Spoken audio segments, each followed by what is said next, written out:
আসসালামু আলাইকুম। লাচ্ছি পছন্দ করেন না এমন মনে হয় কেউ নেই। তাই আমরা এই গরমের মধ্যে প্রায় সময় ঘরে বসে মিষ্টি দই দিয়ে লাচ্ছি তৈরি করে খাই।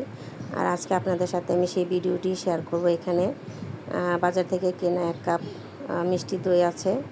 আর আমি এখানে কিছু ড্রাই ফ্রুটস নিয়ে নিয়েছি। এখানে নিয়েছি কাজু, পেস্তা, 2 আইটেমের বাদাম, আর নিয়েছি কিশমিশ, নিয়েছি খেজুর, আর কিছু ডালিম খুলে নিয়েছি।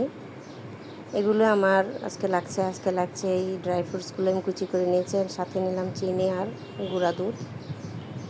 তারপরে আমি চলে যাব ইয়েতে তৈরি করতে। প্রথমে আমি ব্লেন্ডারে জগটা সেট করে নিলাম। যেহেতু আমি একা একা করি আর এক হাতে আমার বিয়ের ক্যামেরাটা থাকে, তাই আমার জন্য ভিডিও করাটা কিন্তু একটু কষ্ট হয়ে যায়।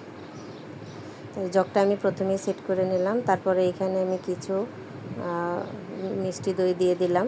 এখানে আমি প্রায় 3 টেবিল চামচের মতো মিষ্টি দই দিলাম। আপনারা যে যে পরিমাণে খাবেন সেই পরিমাণে বানিয়ে নেবেন। এটা আসলে যার যার পছন্দের উপর। এর সাথে আমি দিয়ে দিলাম চিনি। চিনিটাও আপনারা পছন্দ মতন দিবেন, যেহেতু মিষ্টি দই তাই চিনির পরিমাণটা একটু কমই লাগবে। তারপরও টেস্ট অনুযায়ী দিয়ে নেবেন। আর সাথে দিয়ে দিলাম গুঁড়া দুধ।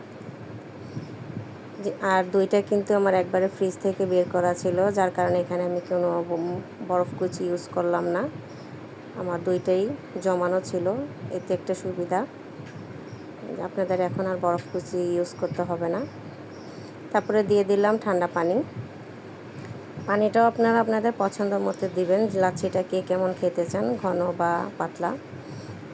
আমি এখানে 1 গ্লাসের মতন পানি দিলাম, দিয়ে আমি এটাকে ব্লেন্ড করে নিচ্ছি।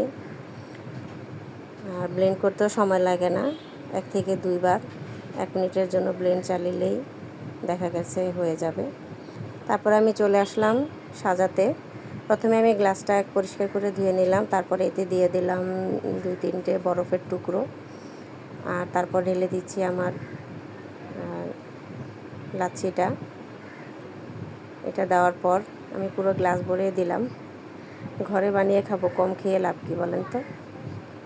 তারপরে এখানে উপরে সাজিয়ে দিব আমি বাদাম, ড্রাই ফ্রুটসগুলো, আর দিয়ে দিলাম আনার। এই তো আমার তৈরি হয়ে গেল 1 গ্লাস ঠান্ডা ঠান্ডা লাচ্ছি। এই গরমে প্রশান্তির খাবার হচ্ছে এটা, আর খেতে খুবই সুস্বাদু। আর ধন্যবাদ সবাইকে আমার সম্পূর্ণ ভিডিওটি ধৈর্য সহকারে দেখার জন্য। আসসালামু আলাইকুম।